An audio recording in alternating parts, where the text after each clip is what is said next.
Hello everyone, Nordic Beast here, and welcome back to the Shipyard. So I'm sorry I really haven't been posting much in Space Engineers lately. Two reasons. Number one, I've been working in the NID server lately trying to get footage for an episode out, but I keep running into problems, so more on that in a minute. Number two, I already recorded this episode once, and I went to go edit it this morning, and the audio was gone. So usually with my microphone, I have it mounted to the side of my case, my computer case, so that it's in front of my mouth while I play. Instead of just on the desk up in front of me, I have a standing mic. And when I'm not using it, I fold it down and I shut it off. I apparently forgot to turn it back on. So I have to re-record it all over again. Not a big deal, but it was still a minor annoyance. As far as the NID server goes, I keep running into problems with pirates. So, just to sum up everything, I have lost my Fenris Corvette because for some reason its guns wouldn't work. I've had this problem with that ship before, and I'm not sure why it does it, or why it did it, because the ship's gone now. I ended up losing the Fenris, and I lost the Hurricane. Well, I still have the Hurricane, but it's pretty badly damaged, so I'm just going to scrap it. And then last night, I was building in there, and I ended up losing my Keen Cutter, my small mining ship that I had. That was because of a bug that's in the game right now. 2 weeks ago, they changed dampeners and how they work, so when you slow down, instead of it giving you times 10 thrust, for small ships it was times 5, which wasn't bad. That wasn't too bad a change. I mean, things are a little bit slippery, you're sliding around a bit, but it's handleable. Right now, it's times 1 for everything. Now, large ships, it's supposed to be times 1. That's how they've kind of balanced it out.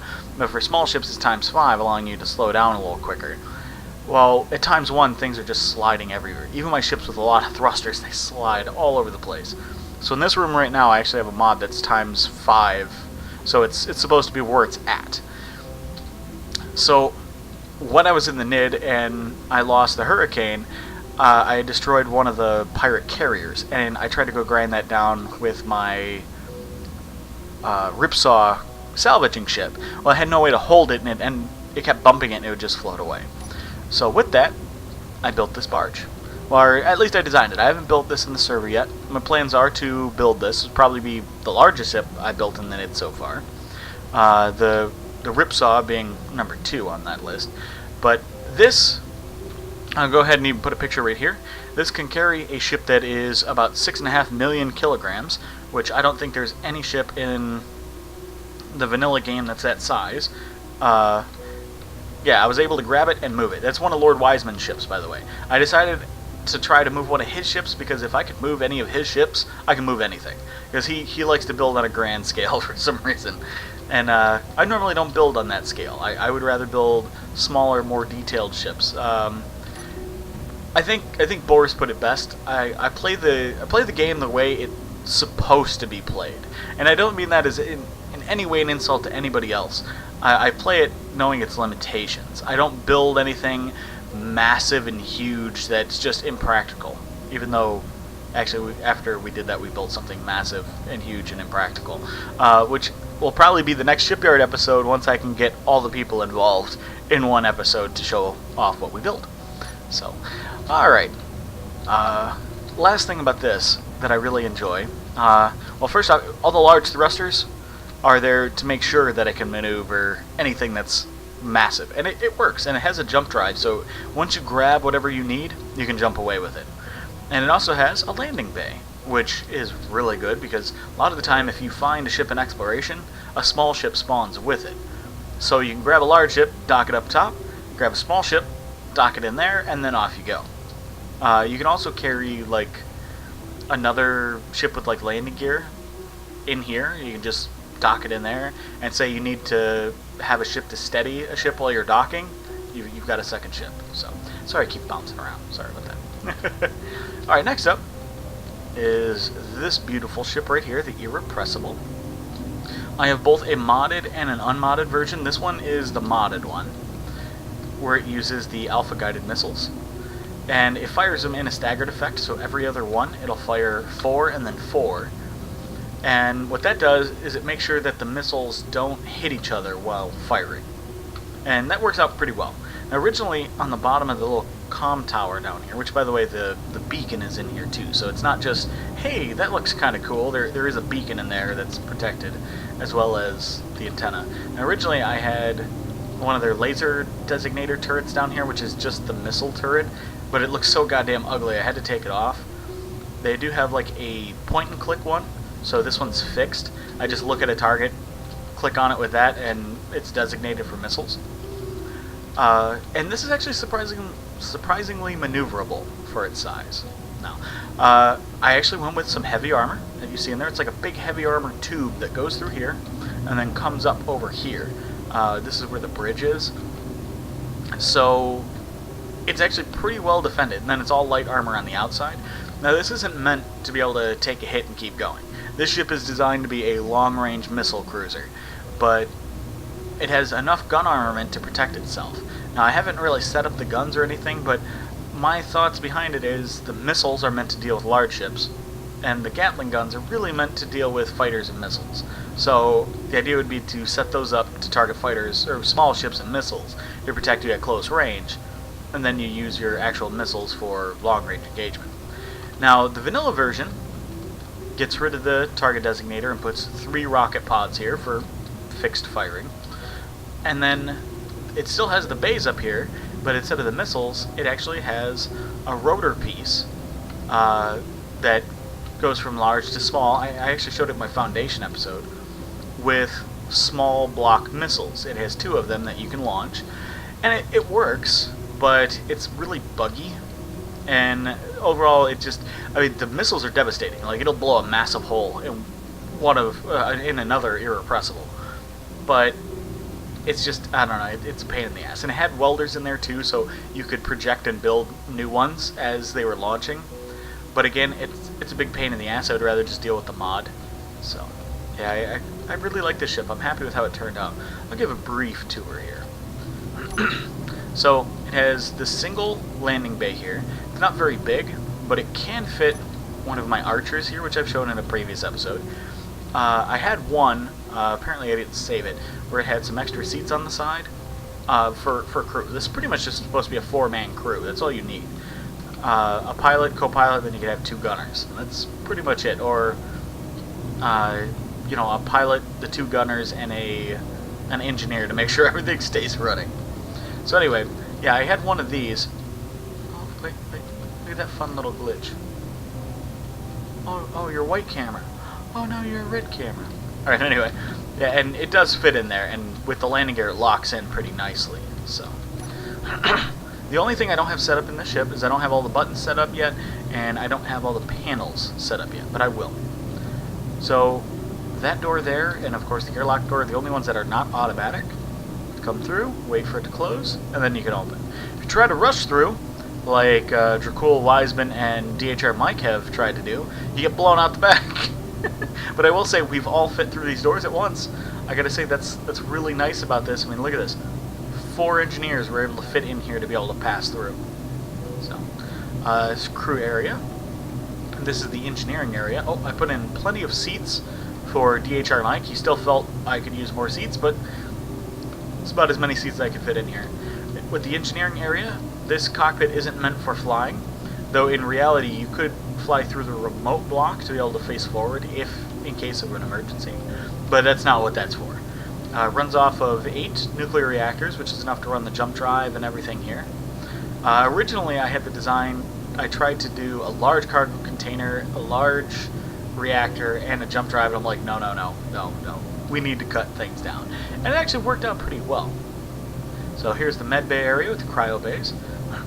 Now there's no lights back here because this is part of the armor. I had to angle it in. You can see like down here is heavy armor and then light armor in here. I don't use interior blocks. They're very high poly parts, so you get better performance in the game by using armor ones. And I'm not really that big on the interior blocks. They're, I don't know, they look weird if you ask me. So then up here is the bridge, and that's it. Real quick, I'll show. And that's a full salvo. And as you see, they're all staggered. So you could fire all of them at once, but they would hit each other as soon as they would maneuver. And you get maybe 1 missile survives out of all of that. because one will hit the other, and then it's a chain reaction of explosions. And sometimes you get one. So 1 and 8's not that great. So by firing them in a staggered effect, they actually work out well. So, alright. Next up, deal with this here. Okay, so this is my bullet. This is an old fighter design of mine. Actually, if you go back far enough, you can find an old video of mine that I was thinking about reworking a tutorial video on how to build basic ships. And because I've built this ship when multiplayer first came out, when I first started playing the game, before conveyor, like, actually it was right when conveyors had come out, but it was bad. Like, it was only, you could only like load up asteroids and stuff like that. There was no exploration or any of that, and there was no factions. It was pretty bad. This is like an updated design of that. Anyway, so this is a very simple fighter. It's about as simple as you can get. Now, Aragath, a user on the Steam Workshop, he built the Salvador and actually the Blade Fighter you see right here. I liked a lot of the features in this, so I wanted to try and integrate it into a design. So that's what this is. It's the Glaive. It's basically that design updated with more features and just, it's overall better. Actually, I think this one is a lighter though. Yeah, this is only 10,000 kilograms. Well, this one is actually heavier. Did I put an oxygen tank on here? I did not. Okay, I didn't think so. Yeah, it's battery powered, no oxygen, but it's very, very fast and maneuverable. It's about 15,000 kilograms, but it has twice the thrust. So it's, I guess, what, a third heavy? No, it is 50% heavier, but with 50% more thrust. So it should have about roughly the same performance. But man, this thing takes off like a bat out of hell. And it's very simple, just 2 Gatling guns, 1 rocket launcher. This would be a great first-time fighter. So this, mixed with, you know, of course, the Blade, pardon me, ended up leading me to build this ugly-ass thing. So this is the crossguard, actually, yeah, which is a term for, like, a handguard on a sword. I wanted to try and make, like, a newer version of the Blade. So I used a lot of the same features in it, like as you see, like how the Gatling guns are set up. You know, they're all set up here. I even put empty rotors on the ends, so you could mount his rocket launchers that he has there. But overall, I wasn't 100% pleased with this. I thought it was kind of ugly. And I copied too much in this one. I was like, no, I don't like this. So this one isn't even posted. Now this one, what did I name this? The Adjir, which is a spear design. It's a Nordic spear, it's like a wide-bladed spear. Anyway, this one I think is a bit more original. Now the blade itself, Aragath's original design, this actually is Mark II. The Mark I had this engine set over here. Now overall, this actually looks like the original artwork for the B-Wing, which had no mid-crossguard wings. And that was the idea on this one. It's literally the engine pod, one on either side, and then the wing pointing downward. So I kind of went with a more B-Wing shape than what the Blade did. And then with this one, I wanted to take that a step further. I wanted more detail. I wanted a big bad fighter, and that's essentially what this is. So now when I originally designed this, it was with the glitch of the ×1 thrusters, and this thing was sliding everywhere. ×5 is much, much better. So before I fly this last thing, is right now I have the vanilla weapons balancer, which I'll put the name of the mod author down below. So this thing has amazing sounds. Oh, listen to that. I love Gatling gun sounds. Oh, that's amazing. So, as you see, this thing's got a rocket pod on the end of its wing there. You have to go to you see the hot bars down below, you go to the second one, you press 9. Now that resets the script to make sure that it's activated. And then it fires in a 3-round burst. So, 8 guns, 3 rockets. So, if you watch, the guns are very spread out, and the rockets fire very low. So with that, press, is it 4? Yeah, 4 is the rocket camera. 3 is the Gatling gun one. Now, without the vanilla weapons balancer, the blast from the cannons isn't that bad. As you see, it really blocks your view. And then if you press 5, it's the rearward camera. There you go. You can I like being able to see thrust from the rear camera. Boop. There you go. So overall, this, like I said, this thing handles pretty well. I've flown it plenty in an exploration world with the oh, I can't think of the name of that mod. The Grand Exploration mod, I think is the name of it. Which actually some of my ships are in, I'm very happy to say. The Valkyrie, the Lightning, and the Tempest are all in there as security ships. So they are kind of squishy compared to a lot of the other fighters, so they go down a little easier than the military ships, but again, they're very cheap to build, a lot of my ships. So that's the comments I seem to get a lot on my fighters is, you know, that they're very, very nice light ships. They're very maneuverable, high acceleration. They're more about performance than they are about survivability. Which, performance can give you survivability. So, now, the thing I've realized with flying this is, because of the spread out armament, it doesn't hit small targets very well. So something like the glaive over there, my bullet, would devastate this fighter. But this fighter, against a large, small ship, is devastating. So like a small ship that's built up rather large to be like a transport or like a shuttle or, you know, just a cargo ship of some sort, this thing just tears them to shreds. Or smaller, large ships, this thing just rips into them because of the spread out armament. It really hits a larger area, but it can still hit large parts. Like, all these weapons can hit a large thruster or a large reactor. And then same thing with the clustered rockets, which you really have to fire from that camera point of view there. But when you hit, it's devastating because they scatter. And, well, they don't necessarily scatter, but they spread out. They're elongated because of the burst fire.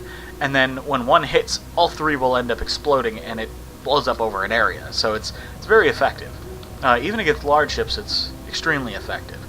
Now, it's all light armor except for these blast door blocks here, which really, really give it some durability. Especially because ships like to slam into those wings. So if you end up flying this thing, which, by the way, I'll put a link in the description down below for download on the workshop. If you decide to fly it, be warned, ships love to fly into these wings, so be sure to maneuver. If you're in a head-on maneuver, veer away. Veer away, thrust, and then shut off your dampeners and spin your ship around to shoot at them. The amount of firepower this thing has is just devastating. So the last little feature is like this little turret here. It's not really a turret, but it's meant to look like one. So you can just, you know, I was trying to go with, again, a B-wing look to it, but also if you guys notice the cockpit, instead of being up here, is actually down in the middle. I didn't want to copy the exact layout of a B-wing.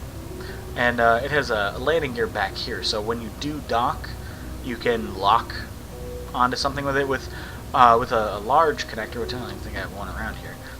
When you dock, it actually, if you just wiggle just a little bit to get that on there, it will be able to lock with the landing gear. So once you get that landing gear on there, you're set to go if you want to fly around. But the way I look at this is more a station ship. You don't want this on like a carrier or anything. This takes up way too much space. And also, fighting against it, kind of like the blade. The blade has such a weird layout, it's kind of hard to hit it. This thing does too. Like, it's so odd. It's kind of hard to tell where it's coming from, and because it's a very slender profile, it's kind of hard to hit. So, yeah, overall, I'm very pleased with how it turned out. Oddly enough, on the workshop, not many people have downloaded it. It's had a lot of looks, but not many downloads, and I'm surprised. I put my A+ effort into trying to design this thing, and not many people were interested. Usually, the more effort I put into a ship, the more people are like, hey, that's kind of cool. So I'm just surprised on that. I mean, if nobody ever downloaded, I really wouldn't care. It's not that big a deal to me. It's just surprising is all. Alright, last little thing before we go is this ship right here. So this is the Kraken, which a lot of people don't know this, but the Kraken is actually a Norse monster. How it ended up in a movie with the Greek pantheon, I don't know. I guess Zeus borrowed the Kraken from Odin. So this is designed off of the Hind D assault helicopter, the Soviet helicopter, and it has a single Gatling cannon in the nose. And basically I started with the nose, I started with the Gatling cannon and the dual cockpits, and just went from there. So we've got 6 people that can be seated in here. Originally I had the normal cockpits all set up for oxygen, but it doesn't take that long to get from surface to orbit and vice versa, and until there's effect from re-entry, I'm not going to bother. It has the 8 rocket pods. Now they're set up to they fire all 8 at once, so I might set it up so it fires just 2 on either side, so it can have a staggered effect to kind of spread your ammo out a bit more, but all 8 hitting at once, woo, that it's devastating, absolutely devastating. So lastly is it has a single hydrogen tank back here, and runs off of 2 large hydrogen thrusters for vertical lift. So go ahead and show that off. You see, just regular. Now this can hover in 1G with the 2 large ion thrusters. I tried it with natural gravity, but in order to take off, it does actually need the hydrogen thrusters. Look at that. And again, this is the ×5 thrust. So when I was talking about large small ships, like this is probably the largest small ship I've ever built, which I know it's not that big. I've seen much larger, but this is all vanilla. All the ships you've seen here except for the Irrepressible are all vanilla. So sorry, I couldn't help myself. So I know until multiplayer is fixed, this thing's not going to be very useful. So hopefully, which by the way, I guess I'm saving best news for last. Today is Wednesday for me, so tomorrow it looks like we will be getting planets. Finally, they were announced. So tomorrow, I can't wait. I have absolutely no plans tomorrow, so pretty much I will be waiting for planets to be released. Because of my arm, I can't afford to get Fallout 4 right now, otherwise I'd be playing that instead of making this episode. So, yeah, instead I get planets, which probably not the best decision to release planets the week of Fallout 4, but, you know, I think people will probably bide their time between the two. So, yeah, that's pretty much it for now. As far as, like, the channel goes, I have another episode of The Forest still left to post. I have another episode of Team Tryhard with Payday that I'm going to post before I have to record some more. As far as Spooky's House of Jump Scares go, that was just, I wanted to try to get my wife to record something with me, which we had a blast doing so. I'm sorry she's so quiet in there. She's still new to all this. She was very nervous about it, and she trusted my judgment in posting it. So I know she's a little antsy about it, but it was a lot of fun. I had a lot of fun doing it with her, so we may or may not post more on that one. That was more, I just wanted her to get comfortable with it. She might do other stuff with me in the future, like Gmod. We talked about playing Prop Hunter. So if I can get her to play Prop Hunter, I'd be ecstatic. We also talked about playing, what's the name of that game? Something of Exile. I can't think of it. It's a hack and slash RPG. I can't think of the name. Something of Exile. I'm sure once I remember I'll put a name down below. But anyway, yeah, Path of Exile. It's Path of Exile, so I don't need the name. We absolutely love that game. I haven't played it in quite some time, but that's a fun game. I used to be a big Diablo player, so it's very Diablo-esque. But anyway, so yeah, one episode of Payday of Team Tryhard. I have another episode of The Forest. The Glorious Adventures are still in the works, and I will have to do that very, very soon, because if not, I think Lord Wiseman's going to kill me. So the one thing I did change about that is the essential beginning of the story, which I can give away. It's not that big a deal. Basically, originally it was just going to be a pure exploration with an exploration ship. Now it's actually going to be, the crew's going to be a salvage crew. The Glorious will still be there. It's still going to be about the Glorious and its crew and everything, but they're a salvage crew. That's pretty much it. Like I said, originally it was just going to be like an actual like government-funded exploration, very, very Star Trek. But I decided against that. I like the idea of salvage better. I've always liked salvaging in this game. I find it very fun and interesting. So, but it gives a lot of options. And I think that's about it. So I will stop rambling on. So if you guys enjoy the series, please hit the subscribe button. If you like the episode, hit the like button. I'll see you guys next time.